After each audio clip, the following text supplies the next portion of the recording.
ದಿನದ ಬಲಪಡಿಸುವ ವಾಕ್ಯ ಯೆಶಾಯನು ಬರೆದ ಪ್ರವಾದನೆ ಗ್ರಂಥ 60ನೇ ಅಧ್ಯಾಯ 20ನೇ ವಚನ. ನೀನು ದುಃಖಿಸುವ ದಿನಗಳು ಕೊನೆಗಾಣುವವು. ಆಮೇನ್.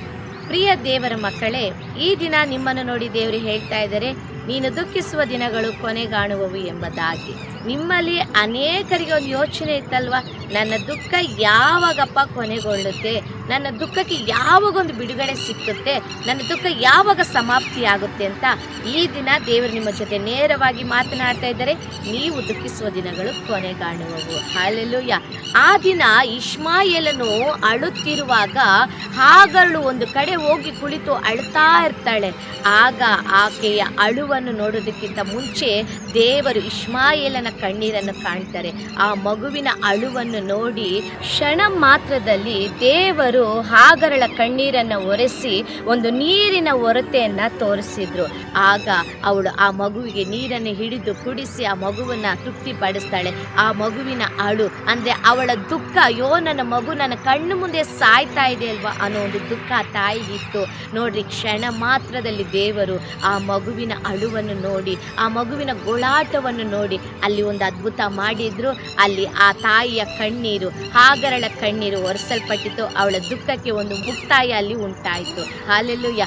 ಅದೇ ರೀತಿಯಾಗಿ ಹನ್ನಳಿಗೆ ಅನೇಕ ವರ್ಷಗಳಿಂದ ಮಕ್ಕಳಿರಲಿಲ್ಲ. ಹನ್ನಳಿಗೆ ಒಂದು ರೀತಿಯ ಕಣ್ಣೀರು, ಅವಳನ್ನು ಎಲ್ಲರೂ ಬಂಜೆ ಎಂಬುದಾಗಿ ನಿಂದಿಸಿ ಅವಮಾನ ಪಡಿಸ್ತಾ ಇದ್ರು. ಹನ್ನಳಿಗೆ ದೇವರು ಅವಳ ನಿಂದೆಯನ್ನು ಮಾರ್ಪಡಿಸುವ ಒಂದು ಅದ್ಭುತವನ್ನ ಮಾಡಿದ್ರು. ಆದರೆ ಅವಳು ದೇವರ ಸಮ್ಮುಖಕ್ಕೆ ಹೋಗಿ ತನ್ನ ಭಾರವನ್ನೆಲ್ಲ ಸುರಿಸಿ ಅವಳು ಗೋಳಾಡಿ ದೇವರ ಮುಂದೆ ಪ್ರಾರ್ಥಿಸಿದಾಗ ಅಲ್ಲಿ ಅವಳಿಗೆ ಒಂದು ಬಿಡುಗಡೆ ಸಿಕ್ತು. ಅಲ್ಲಿ ಅವಳ ದುಃಖ ಒಂದು ಕೊನೆಯಾಯಿತು. ದೇವರು ಆಕೆಗೆ ಸಮುವೇಲನನ್ನು ಕೊಟ್ಟು ಅದರ ನಂತರ ಅನೇಕ ಮಕ್ಕಳನ್ನು ಕೊಟ್ಟು ಅವಳನ್ನು ಆಶೀರ್ವದಿಸಿದ್ರು. ಅದರ ನಂತರ ಅವಳು ಎಂದಿಗೂ ಕೂಡ ದುಃಖವಾಗಿ ಇರಲಿಲ್ಲ. ಹಲ್ಲೆಲೂಯಾ. ಅದೇ ರೀತಿಯಾಗಿ ಸತ್ಯವೇದದಲ್ಲಿ ನಾವು ಅನೇಕ ಕಾರ್ಯಗಳನ್ನು ನೋಡೋದೇ ಆದರೆ ಒಬ್ಬೊಬ್ಬರಲ್ಲಿ ಒಂದೊಂದು ರೀತಿಯ ದುಃಖ.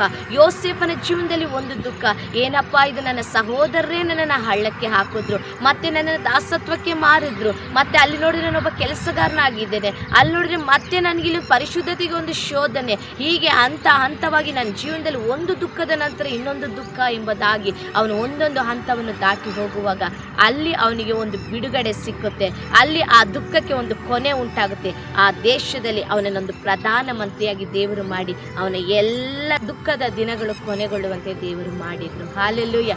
ಅದೇ ರೀತಿಯಾಗಿ ಸತ್ಯವೇದದಲ್ಲಿ ದಾವೀದನ ಜೀವನದಲ್ಲೂ ಅದೇ ನಡೆದಿದೆ. ಪ್ರತಿನಿತ್ಯ ನೋಡ್ರಿ, ದಾವೀದನಿಗೆ ತಂದೆ ಮನೆಯಲ್ಲೂ ದುಃಖ, ಸೌಲನ ಮನೆಯಲ್ಲೂ ದುಃಖ, ಸ್ವಂತ ಮಗನಿಂದಲೂ ದುಃಖ, ಈ ರೀತಿಯಾಗಿ ಒಂದೊಂದು ದುಃಖ ದುಃಖ ದುಃಖ ದುಃಖ ಬರುವಾಗ ದೇವರು ಕೊನೆಯಲ್ಲಿ ಅವನಿಗೆ ಒಂದು ದುಃಖದಲ್ಲಿ ಬಿಡುಗಡೆಯನ್ನು ಕೊಟ್ಟು ಅವನಿಗೆ ಬದಲಾಗಿ ಸೊಲೊಮೋನನನ್ನು ತನ್ನ ರಾಜ್ಯದಲ್ಲಿ ಕುಳ್ಳಿರಿಸಿ ದೇವರಿಗಾಗಿ ಒಂದು ಆಲಯವನ್ನು ಕಟ್ಟುವಂಥ ಒಂದು ಆಶೀರ್ವಾದದ ಮಗುವನ್ನು ದೇವರು ಕೊಡ್ತಾರೆ. ಪ್ರಿಯ ದೇವರ ಮಕ್ಕಳೇ, ನಿಮ್ಮ ಜೀವನದಲ್ಲಿ ಕೂಡ ಒಂದಾದರೆ ಒಂದು ದುಃಖ ಹೋಯ್ತು ಅಂದರೆ ಇನ್ನೊಂದು ದುಃಖ, ಇನ್ನೊಂದು ದುಃಖ ಹೋಯ್ತು ಅಂದರೆ ಇನ್ನೊಂದು ದುಃಖ. ಯಾವಾಗಪ್ಪ ಈ ದುಃಖಕ್ಕೆ ಕೊನೆ ಅಂತ ನೀವು ಅಂದ್ಕೊಳ್ತಾ ಇದ್ದೀರಾ? ಈ ವಾಕ್ಯ ನಿಮ್ಮೊಟ್ಟಿಗೆ ನೇರವಾಗಿ ಮಾತನಾಡ್ತಾ ಇದೆ. ನೀನು ದುಃಖಿಸುವ ದಿನಗಳು ಕೊನೆಗಾಣುವವು. ಹಲ್ಲೆಲೂಯಾ. ಯಾವಾಗ ಗೊತ್ತಾ? ಇವರೆಲ್ಲರೂ ಮಾಡಿದ್ದು ಒಂದೇ ವಿಷಯ, ಅವರೆಲ್ಲರೂ ದೇವರನ್ನೇ ಹುಡುಕಿದ್ರು, ದೇವರನ್ನೇ ಒರಗಿಕೊಂಡ್ರು, ದೇವರ ಮೇಲೆ ಆಧಾರ ಪಟ್ಟರು. ಹಲ್ಲೆಲೂಯಾ. ನೀವು ಕೂಡ ನಿಮ್ಮ ದುಃಖ ಹೋಗಬೇಕು ಅನ್ನೋದಾದರೆ ಬೇರೆ ಯಾವ ಯೋಚನೆಯನ್ನು ಮಾಡಬೇಡ್ರಿ, ಮನುಷ್ಯರನ್ನು ಹುಡುಕಿ ಹೋಗಬೇಡ್ರಿ, ನಿಮಗಿರುವ ಸಾಮರ್ಥ್ಯದ ಮೇಲೆ ಆಧಾರಗೊಳ್ಳಬೇಡ್ರಿ, ನಿಮಗಿರುವ ಬೇರೆ ಯಾವುದನ್ನು ಕೂಡ ನೀವು ಒರಗಿಕೊಳ್ಳಕ್ಕೆ ಹೋಗಲೇಬೇಡ್ರಿ. ನೀವು ಮಾಡಬೇಕಾಗಿರೋದು ದೇವರನ್ನೇ ನಂಬಿಕೊಂಡಿರ್ರಿ, ದೇವರನ್ನೇ ಒರಗಿಕೊಂಡಿರ್ರಿ, ದೇವರ ಮೇಲೆ ಆಧಾರ ಪಡ್ರಿ. ಯೇಸುವೆ ನನಗೆ ನೀನೇ ಎಲ್ಲ ಅಂತ ನಿಮ್ಮ ಬಾಯಿ ಪ್ರತಿ ಸಾರಿ ಹೇಳಿ. ನೋಡ್ರಿ, ದಾವೀದನಿಗೆ ಎಷ್ಟೇ ಕಷ್ಟ ಬರಲಿ, ಎಷ್ಟೇ ನಿಂದೆ ಬರಲಿ, ಎಷ್ಟೇ ಅವಮಾನ ಬರಲಿ, ಎಷ್ಟೇ ಹೋರಾಟ ಬರಲಿ, ಅವನು ಪ್ರತಿನಿತ್ಯ ದೇವರನ್ನು ಸ್ತುತಿಸೋದನ್ನು ಮಾತ್ರ ಬಿಡುತ್ತಾನೆ ಇರಲಿಲ್ಲ. ಹಲ್ಲೆಲೂಯಾ. 119ನೇ ಕೀರ್ತನೆಯಲ್ಲಿ ಒಂದು ವಾಕ್ಯ ಹೇಳಲ್ಪಟ್ಟಿರ್ತದೆ, ದಾವೀದನು ದಿನಕ್ಕೆ 7 ಸಾರಿ ಕರ್ತನನ್ನು ಸ್ತುತಿಸ್ತಾ ಇದ್ದಂತೆ, ದಿನಕ್ಕೆ 7 ಬಾರಿ. ದಾನಿಯೇಲನು ದಿನಕ್ಕೆ 3 ಬಾರಿ ದೇವರನ್ನು ಪ್ರಾರ್ಥಿಸ್ತಾ ಇದ್ದಂತೆ. ಹಲ್ಲೆಲೂಯಾ. ಹನ್ನಳು ದುಃಖವಾದಾಗ ಯಾವ ಮನುಷ್ಯರ ಹತ್ರ ಹೋಗಿ ತನ್ನ ಸ್ವಂತ ಗಂಡನ ಬಳಿಯಲು ಕೂಡ ನನ್ನನ್ನು ಅವರು ಹೀಗೆ ನಿಂದಿಸ್ತಾರೆ, ಇವರು ಹಾಗೆ ನಿಂದಿಸ್ತಾರೆ, ಆ ರೀತಿಯಲ್ಲಿ ಏನು ಹೇಳಿಲ್ಲ. ಅವಳು ಹೋಗಿ ದೇವರ ಸಮ್ಮುಖದಲ್ಲಿ ಕುಳಿತು ದೇವರ ಮುಂದೆ ತನ್ನ ಕಷ್ಟವನ್ನೆಲ್ಲ ಹೇಳಿಕೊಂಡಾಗ ದೇವರು ಅವಳ ದುಃಖವನ್ನು, ಚಿಂತೆಯನ್ನು, ನೋವನ್ನು, ಎಲ್ಲ ನಿಂದೆಯನ್ನು ನೀಗಿಸಿದ್ರು. ಹಲ್ಲೆಲೂಯಾ.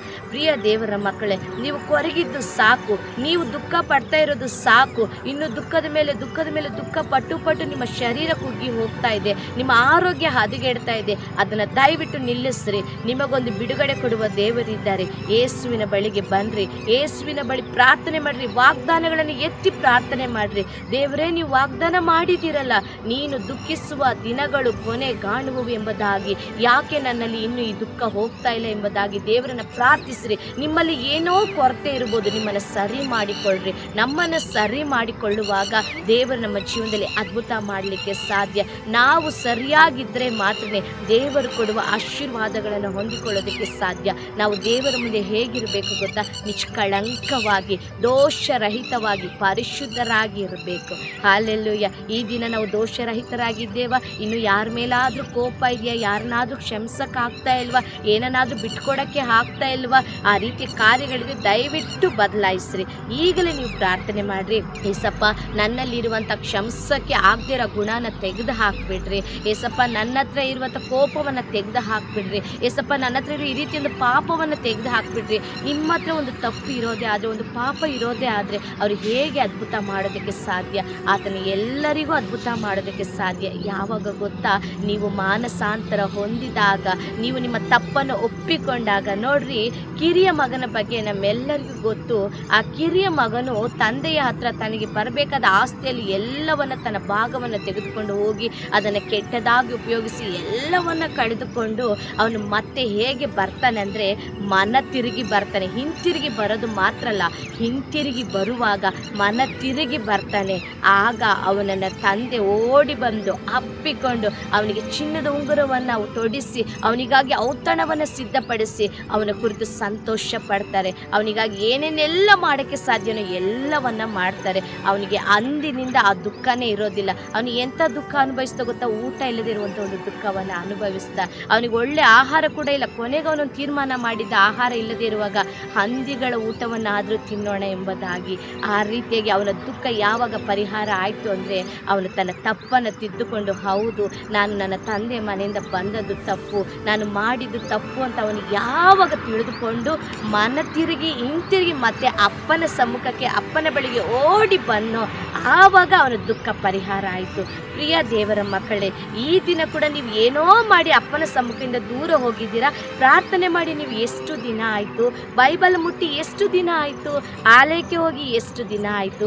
ದೇವರನ್ನು ನೆನೆಸ್ಕೊಂಡು ಎಷ್ಟು ದಿನ ಆಯಿತು? ಕಷ್ಟ ಬಂದಾಗ ಮಾತ್ರ ಏಸಪ್ಪ ಏಸಪ್ಪ ಅಂತ ಓಡಿ ನೀವು ಚರ್ಚ್ಗೆ ಹೋದ್ರಲ್ಲ. ಕೆಲಸ ಬೇಕು ಅಂದಾಗ ಓಡಿ ಹೋದ್ರಲ್ಲ. ನಿಮ್ಗೇನೋ ಅವಶ್ಯಕತೆ ಇದ್ದಾಗ ಓಡಿ ಹೋದ್ರಲ್ಲ. ಹೆಚ್ಚಾಗಿ ಪ್ರೇಯರ್ ಮಾಡ್ತಾ ಇದ್ರಿ ಅಲ್ವಾ? ಈಗ ನಿಮ್ಮ ಪ್ರಾರ್ಥನೆ ಜೀವನ ಏನಾಯಿತು? ಆಶೀರ್ವಾದ ಬಂದ ಕೂಡಲೇ, ಸ್ನೇಹಿತರು ಬಂದ ಕೂಡಲೇ, ನಿಮಗೊಂದು ಬಾಳ ಸಂಗಾತಿ ಬಂದ ಕೂಡಲೇ ದೇವರನ್ನು ಮರ್ತು ಬಿಟ್ರ? ಪ್ರಿಯ ದೇವರ ಮಕ್ಕಳೇ, ಅದಕ್ಕೆ ದೇವರು ಕೆಲವು ವೇಳೆ ನಮ್ಮನ್ನು ಸರಿ ಮಾಡೋದಕ್ಕೆ ಕೆಲವು ಕಷ್ಟಗಳನ್ನು, ಕೆಲವು ದುಃಖಗಳನ್ನು ನಮ್ಮ ಜೀವನದಲ್ಲಿ ಅನುಮತಿ ಕೊಡ್ತಾರೆ. ದಯವಿಟ್ಟು ಅದು ನಮ್ಮನ್ನು ಹಾಳು ಮಾಡೋದಕ್ಕಂತೂ ಅಲ್ಲ. ಆ ದುಃಖದಲ್ಲಿ ನಮಗೇನೋ ಕಲಿಸಿ ನಮ್ಮನ್ನು ಇನ್ನೂ ಸರಿ ಮಾಡಬೇಕೆಂಬುದಾಗಿ. ಈ ದಿನ ನೀನು ದುಃಖಿಸುವ ಎಲ್ಲ ಕಾರ್ಯಗಳಿಗೂ ಒಂದು ಕೊನೆ ಉಂಟು. ನೀನು ಮಾಡಬೇಕಾದದ್ದು ಆ ಕಿರಿಯ ಮಗನ ಹಾಗೆ, ಹೌದು ನಾನು ಏನೇನು ತಪ್ಪು ಮಾಡಿದ್ದೀನೋ ಅದನ್ನು ನನ್ನ ಅಪ್ಪನ ಹತ್ರ ಹೋಗಿ ನಾನು ಒಪ್ಪಿಕೊಳ್ತೇನೆ, ನನ್ನ ತಪ್ಪನ್ನು ನಾನು ದೇವರ ಹತ್ರ ಒಪ್ಪಿಕೊಳ್ತೇನೆ, ನನ್ನ ಕ್ಷಮೆ ಕೇಳ್ತೇನೆ ಎಂಬುದಾಗಿ ಮಾನಸಾಂತರ ಹೊಂದಿ ಹಿಂತಿರುಗಿ ಮತ್ತೆ ದೇವರ ಸಮ್ಮುಖಕ್ಕೆ ಓಡಿ ಬನ್ನಿರಿ. ಮತ್ತೆ ಪ್ರಾರ್ಥನೆ ಮಾಡಿರಿ, ಮತ್ತೆ ವಾಕ್ಯ ಓದ್ರಿ, ಮತ್ತೆ ಸರಿಯಾಗಿ ಆಲಯಕ್ಕೆ ಹೋಗ್ರಿ. ದೇವರಿಗೆ ಕೊಡಬೇಕಾದ ಘನತೆ, ಗೌರವ, ಮಾನ, ಮಹಿಮೆ, ಕೀರ್ತಿಯನ್ನು ಸಲ್ಲಿಸ್ರಿ. ಆಗ ನೀವು ಮಾಡಿ ನೋಡ್ರಿ, ನಿಮ್ಮ ದುಃಖ ದಿನಗಳು ಕೊನೆಗಾಣುವವು. ಹಾಲೆಲ್ಲೂಯ್ಯ. ಯಾಕೆ ಗೊತ್ತಾ? ಲೋಕದಲ್ಲಿ ಯೇಸುವಿನ ಮಕ್ಕಳಾದ ನಾವು ಒಂದು ಸಾಕ್ಷಿಯಾಗಿರಬೇಕು ಅನ್ನೋದು ಅವರ ಆಸೆ, ಅವರನ್ನು ಮಹಿಮೆ ಪಡಿಸಬೇಕು ಅನ್ನೋದೊಂದು ಆಸೆ. ಈಗ ಒಂದು ಪೊಲೀಸ್ ಅಧಿಕಾರಿ ಇರೋದೇ ಆದರೆ ತನ್ನ ಮಗ ಕಳ್ಳನಾಗಿದ್ದರೆ ಆ ತಂದೆ ಹೇಗೆ ಒಪ್ಪಿಕೊಳ್ಳೋದಕ್ಕೆ ಸಾಧ್ಯ? ಒಂದು ಟೀಚರ್ ಇರೋದೇ ಆದರೆ ಆ ಟೀಚರ್ನ ಮಗನೋ ಮಗಳೋ ದಡ್ಡನಾಗಿದೆ, ಅವ್ರು ಹೇಗೆ ಒಪ್ಪಿಕೊಳ್ಳೋದಕ್ಕೆ ಸಾಧ್ಯ ಅಲ್ವಾ? ಅದೇ ರೀತಿಯಾಗಿ ಪರಿಶುದ್ಧನಾಗಿರುವ ದೇವರಿಗೆ ನಾವು ಅಶುದ್ಧರಾಗಿರುವ ಮಕ್ಕಳಾಗಿರೋದಾದರೆ ಅವರು ಅದನ್ನು ಹೇಗೆ ಒಪ್ಪಿಕೊಳ್ಳೋದಕ್ಕೆ ಸಾಧ್ಯ? ಅವರ ಹಾಗೆ ನಾವು ಪರಿಶುದ್ಧರಾಗುವ ಮಟ್ಟಿಗೆ ನಮ್ಮನ್ನು ಅವರು ಏನು ಮಾಡ್ತಾರೆ? ಒಂದು ದುಃಖವನ್ನು, ಒಂದು ಕಷ್ಟವನ್ನು ಕಳಿಸಿ ನಮ್ಮನ್ನು ಸರಿ ಮಾಡೋದಕ್ಕೆ ಅವರು ಪ್ರಯತ್ನ ಮಾಡ್ತಾರೆ. ಪ್ರಿಯ ದೇವರ ಮಕ್ಕಳೇ, ಈ ದಿನ ಈ ವಾಕ್ಯವನ್ನು ನಿಮ್ಮ ಜೀವನದಲ್ಲಿ ತೆಗೆದುಕೊಳ್ಳ್ರಿ. ದೇವರೇ, ನೀನು ನನ್ನ ದುಃಖದ ದಿನಗಳನ್ನು ಕೊನೆಗಾಣಿಸಿ ಎಂಬುದಾಗಿ ನಾನು ನಂಬ್ತೇನಪ್ಪ. ಅದಕ್ಕಾಗಿ ನನ್ನನ್ನು ಮತ್ತೆ ನಿನ್ನ ಕೈಲಿ ಸಮರ್ಪಿಸಿಕೊಳ್ತಾ ಇದ್ದೇನೆ. ನನ್ನ ತಪ್ಪುಗಳನ್ನು ಕ್ಷಮಿಸಿ, ನನ್ನ ಅಪರಾಧಗಳನ್ನು ಕ್ಷಮಿಸಿ, ನನ್ನ ಮೀರುವಿಕೆಯನ್ನು ಕ್ಷಮಿಸಿರಿ. ನಿಮಗೆ ಇಷ್ಟವಿಲ್ಲದೆ ಯಾವ್ಯಾವುದನ್ನೆಲ್ಲ ಮಾಡಿ ನಿಮ್ಮಿಂದ ನಿಮ್ಮಿಂದ ದೂರ ಹೋಗಿದ್ದೀನೋ ಒಂದೇ ಒಂದು ಸಾರಿ ಕ್ಷಮಿಸ್ರಿ. ನಿಮ್ಮಲ್ಲಿ ಅನೇಕರಿಗೆ ಒಂದು ಸಂದೇಹ ಇರ್ಬೋದು, ನಾನು ಇಷ್ಟು ತಪ್ಪು ಮಾಡಿದ್ದೀನಲ್ವಾ, ದೇವ್ರು ನನ್ನ ಕ್ಷಮಿಸ್ತಾರೆ. ಖಂಡಿತವಾಗಿ ಕ್ಷಮಿಸ್ತಾರೆ. ಎಂಥ ಪಾಪಿಯಾದರೂ ಆತನು ಕ್ಷಮಿಸ್ತಾರೆ. ಈ ಲೋಕದಲ್ಲಿ ಪಾಪಿಗಳನ್ನು ಹುಡುಕಿ ಬಂದ ಒಂದೇ ಒಂದು ಏಕೈಕ ದೇವರು ಯೇಸು ಕ್ರಿಸ್ತನು ಮಾತ್ರವೇ. ಆ ಯೇಸು ಕ್ರಿಸ್ತನು ಎಂಥ ದೊಡ್ಡ ಪಾಪವೇ ಆಗಿದ್ದರೂ ನಿಮ್ಮನ್ನು ಕ್ಷಮಿಸಿ ಅವರ ರಕ್ತದಿಂದ ನಿಮ್ಮನ್ನು ತೊಳೆದು ಶುದ್ಧೀಕರಿಸಿ ನಿಮ್ಮ ದುಃಖದ ದಿನಗಳನ್ನು ಕೊನೆಗಾಣಿಸ್ತಾರೆ. ಪ್ರಿಯ ದೇವರ ಮಕ್ಕಳೇ, ನಿಮ್ಮ ದುಃಖ ಈ ದಿನ ಕೊನೆಗಾಣಲಿದೆ. ಖಂಡಿತವಾಗಿ ನಿಮಗೊಂದು ಅದ್ಭುತ ನಡೆಯಲಿದೆ. ಈ ವಾಕ್ಯವನ್ನು ನಂಬಿರಿ, ದೇವರಿಗೆ ನಿಮ್ಮನ್ನು ಬಿಟ್ಟುಕೊಡ್ರಿ, ನಿಮ್ಮನ್ನು ಸರಿ ಮಾಡಿಕೊಳ್ಳ್ರಿ. ಮುಂದಿನ ಜೀವಿತ ಸಂತೋಷವಾಗಿ ಆಶೀರ್ವಾದವಾಗಿ ಇರುತ್ತದೆ. ಕರ್ತನಲ್ಲಿ ನಾನು ನಿಶ್ಚಯವಾಗಿ ನಂಬ್ತೇನೆ. ಈ ವಾಕ್ಯ ನಿಮ್ಮಲ್ಲಿ ಅನೇಕರಿಗೆ ಪ್ರಯೋಜನವಾಗಿದೆ ಎಂಬುದಾಗಿ ಈ ವಾಕ್ಯದ ಪ್ರಕಾರ ಕರ್ತನು ನಿಮ್ಮನ್ನು, ನಿಮ್ಮ ಕುಟುಂಬಗಳನ್ನು, ನಿಮ್ಮ ಕೆಲಸಗಳನ್ನು, ನಿಮ್ಮ ಎಲ್ಲ ಕಾರ್ಯಗಳನ್ನು ಆಶೀರ್ವದಿಸಲಿ. ಎಲ್ಲ ಮಹಿಮೆ ನಾನು ಕರ್ತನಿಗೆ ಸಲ್ಲಿಸ್ತೇನೆ. ವಿಶೇಷವಾಗಿ ನಿಮ್ಮಲ್ಲೊಂದು ಚಿಕ್ಕ ಮನವಿ, ಪ್ರತಿನಿತ್ಯ ನೀವು ಅನೇಕರು ಈ ವಿಡಿಯೋಗಳನ್ನು ನೋಡ್ತಾ ಇದ್ದೀರಾ, ಅನೇಕರು ಸಬ್ಸ್ಕ್ರೈಬ್ ಮಾಡಿಕೊಂಡಿದ್ದೀರಾ, ಇನ್ನು ಅನೇಕರು ಸಬ್ಸ್ಕ್ರೈಬ್ ಮಾಡಿಕೊಳ್ಳದೆ ನೋಡ್ತಾ ಇದ್ದೀರಾ. ದಯವಿಟ್ಟು ನೀವು ಕೂಡ ಇದನ್ನು ಸಬ್ಸ್ಕ್ರೈಬ್ ಮಾಡಿಕೊಳ್ಳ್ರಿ. ಇನ್ನು ಯಾರಿಗೆಲ್ಲ ಈ ಸೇವೆಯ ಕುರಿತು ತಿಳಿದಿಲ್ವೋ ಅವರಿಗೆ ತಿಳಿಸ್ರಿ, ಶೇರ್ ಮಾಡಿರಿ, ಲೈಕ್ ಮಾಡಿರಿ. ಈ ಸೇವೆಗಳಿಗಾಗಿ ಪ್ರತಿನಿತ್ಯ ನೀವು ಪ್ರಾರ್ಥನೆ ಮಾಡಿಕೊಳ್ಳ್ರಿ. ದೇವರು ನಿಮ್ಮನ್ನು, ನಿಮ್ಮ ಕುಟುಂಬಗಳನ್ನು ಆಶೀರ್ವದಿಸಲಿ. Praise the Lord. God bless you.